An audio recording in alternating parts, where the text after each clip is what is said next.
Hello everybody, welcome to the Signal Box today. Hope you're all doing well. Thanks for joining me with another video, and thank you for joining me as mentioned. Now, I did say in my last video that I'd be uploading some videos potentially on the weekend after my trip to Swanage on Friday coming. So I also mentioned that I'd be receiving a loco in the post from eBay, and that is what is just arrived. As you see from that carnage of packaging there, there was something quite nice in the midst of all that lovely packaging, and I'll show you exactly what arrived. Look at this. Isn't that a cracker? And the box is actually in quite good condition actually. It's the original packaging, and this is the Hornby packaging logo that I remember most as a young child. That one, probably one of my favourite packaging designs out of all the Hornby stuff they ever brought out. That blue and gold buckle logo is very iconic of all the Hornby products back in the 1980s. And this actually is a 1980 product, because it's made in Margate, we know that, but it's a different design to the more modern open cab panniers. But anyway, let's open this box and see what we've got inside, shall we? So just for your interest, this is R059 Great Western Railway Class 2721 loco pannier tank, and having opened the box, this is what we get inside. So we got the display card, which is in good condition, and then we've got the box underneath. The polystyrene seems to have a bit worn away there or something, but underneath we've got the instructions, which is always a rarity to find these. And look at that, without even opening this little pamphlet up, we can see there straight away it says, there's a number on there, it says R0 on the back, then 59, which is the model number. Then you've got 22, 10, and then right at the end 1980. So this model left Margate factory on the 22nd of October 1980. So this model would have been under someone's Christmas tree, Christmas 1980, definitely. What a lovely bit of history that is. I love stuff like that. But anyway, look at this, guys. Talk about an eBay absolute strike of gold moment. Look at this. Isn't she gorgeous? Look at that. That is absolutely mint, and it's got the vacuum pipes and the footplate crew in the little bag there. Let's take her out nicely, get her onto the table.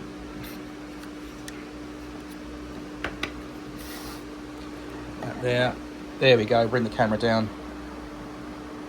Oh, look at that. See, the first thing I'm already noticing about this model is, because of its paint job finish, it's got that rivet detail that makes it even more highlighted. If I just push it around my finger at that angle, so the natural light is picking up the rivets there, look at that. That's actually very impressive. Some nice rivet detail on the side of the pannier tank itself, on the water tank, should I say. Because the idea behind these locos, they were called pannier tanks because the water tanks that held the water were either side of the boiler, which runs down the middle. And that is just really nice. Look, I can spot an injector there straight away. There's an injector, the toolbox. Even though these are moulded on there, you've got a separately fitted, from what I can see, is that separately fitted? It's moulded, but it's still good though. All that detail that I can pick out there, the little handrail just below the W of the Western letter, the toolbox on the running plate, the injector nearest to the cab, that 2744 number plate is separately fitted by the looks of it, or it's raised from the body. This lovely Great Western typeset, very nice, and the colour of it is beautiful. Great Western green, obviously the correct colour, but everything pops on it because you've got the brass capped chimney and the safety bonnet there is done out in brass, and this is typical Great Western This is beautiful, and I've got some collet coaches, some early collet coaches that are going to go nice with this. I've got a nice rake of coaches, and I've got the Great Western Night Mail coach as well that'll go nice with this. I've got a couple of Great Western Toad brake fans as well that will make it even nicer. That's lovely, look at that, not a mark on that, is there? Wow, I'm a happy chappy today. That's really lovely. The rear buffer beam there, as you can see, is all complete. Buffers are on there, coupling's present. There's not a mark on that. That's really lovely. And you just cannot go wrong with that, can you? I think that's an absolute bargain. I think it cost me £33, including postage. It really is a lovely steel. And I've seen these on eBay. You can get loads of these on eBay, but they're not. Sometimes they're not in very good condition. Sometimes, as I mentioned in my last video, there's quite a few scrupulous, very dishonest people on eBay, and even at toy fairs, sadly, you get them as well. But you do get the odd nice few people on there that do advertise honestly and genuinely. And here we go. So, shout out to David, who lives in Barnstable in Devon. This is where it comes from. Proper Western engine then. Yeah, brilliant. Thank you very much, sir. I'm very happy with that purchase. If we just carefully flip her over and have a look, the com rods are absolutely mint. I don't think this has ever been run hardly. It's had virtually zero use out of it. The wheels look absolutely good, they're tidy. I can see the wipers there from my right to your left. The two wheels at either end have got the wipers on there. They look clean. The flanges, back edges look clean. But the wheels are going to get a nice little buff up with some cotton bud and methylated spirits method. That always brings it up. I'll give the com rods a little bit of a scooch over as well, I think. Even though you can't see it with the naked eye, if I get a cotton bud and I put some methylated spirits on the end and give that a quick wipe over, there'll still be some gunk on there that you can't see with the eye, but it will pick up and remove it nicely. So there's that. The gear cog already, I'm looking at that and I can see that the teeth on that gear cog there, that grey gear cog, I can already see that's dry as a bone. So that's not a problem at all. I'll just put a little bit of hobby lube on there and a little bit of loco lube on all the axle pins either side, the con rod pins, and yeah, we are good to go. A very, very tidy looking model. Isn't she lovely? Well, we've got James, the red one, and I've got a black one, but I think being as this is a Great Western engine, I think, and it's green, we'll have to call him Duck, most definitely. Anyway, yeah, that's that. And then what I'm going to do, I'm going to close this video now by saying thanks very much for watching my quick little video. I'm going to give this a little bit of a clean up, and in the next video where you will see my layout up and running, we will have Duck out on the railway.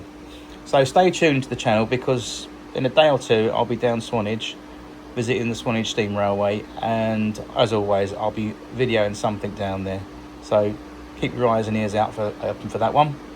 In the meantime, thanks for watching, and I'll leave you with this little loco and his friends. Bye bye now. Okay folks, I could have thrown this little clip and made a separate video out of it, but I thought I would throw it in as bonus footage in the little upload I've done today, together with the unboxing of the Pannier, or the open cab Pannier, which you've just seen, R059. So here's R059's body shell removed. Nothing wrong with it. I took it off for a reason, because I want to get to the motor and the chassis inside to test everything and make sure it's all good. When I took this off, a very peculiar thing, nothing to worry about, nothing to do with the model, but I found a little bit of an accumulation of black tack.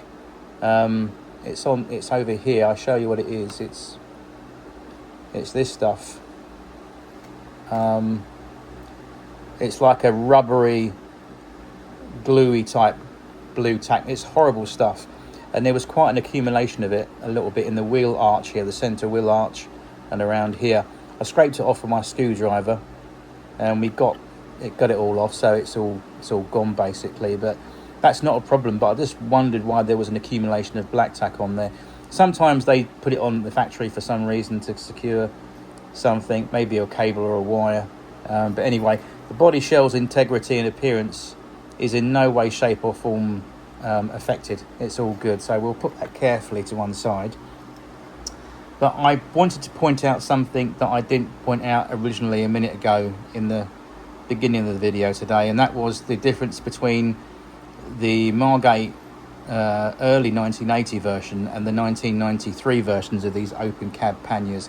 And that is this: if you look at the drivetrain and the gear cog, they're all mounted on the leading axle, whereas the 1993 versions have got it moved up one into the centre axle wheel. Also, you notice there's no traction tyres on here, but I was hoping for something really lovely inside, and I got my wish, which means I was right in saying that this thing is powered by a juicy X04 motor. Now these are really good Hornby motors. If you look after them and you give them some TLC, these last pretty much a lifetime. There's only two things on these X04 motors you need to really maintain and keep your eye on. Number one is the contact brushes that rub on the commutator, and this big chunky piece of metal here is actually a magnet, as you can see. So if I do this,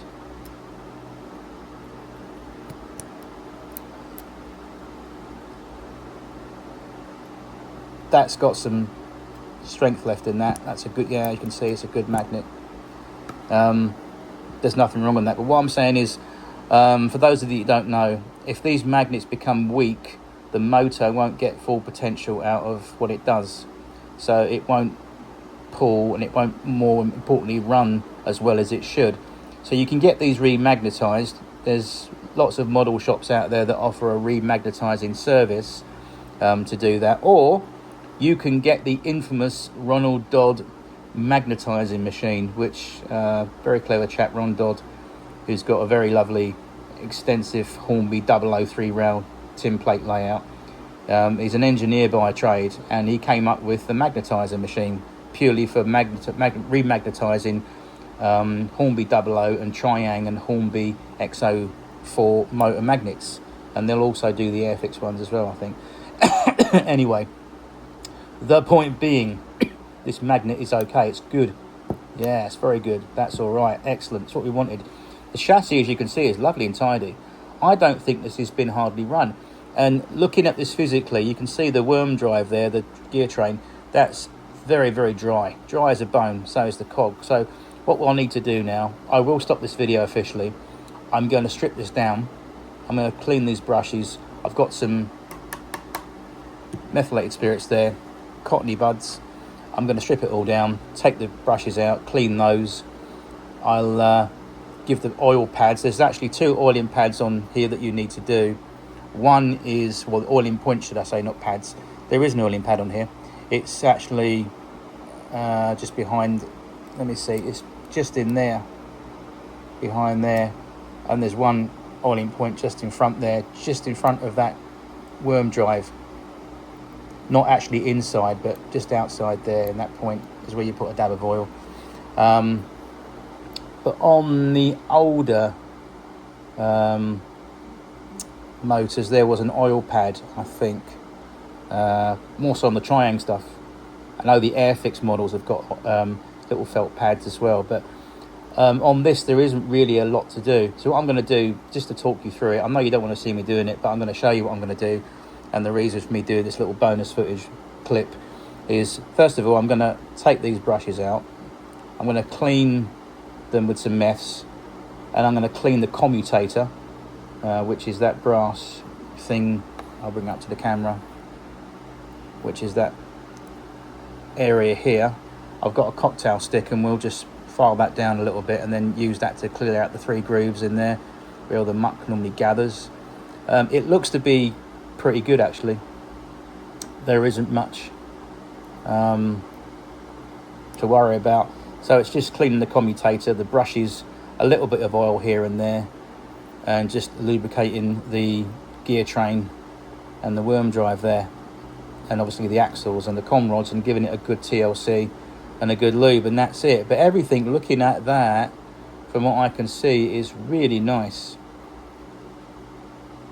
And then obviously the back edges of those wheels, as mentioned, where the pickups go on tablecloth side, there's 2 wipers there that you will clean up as well.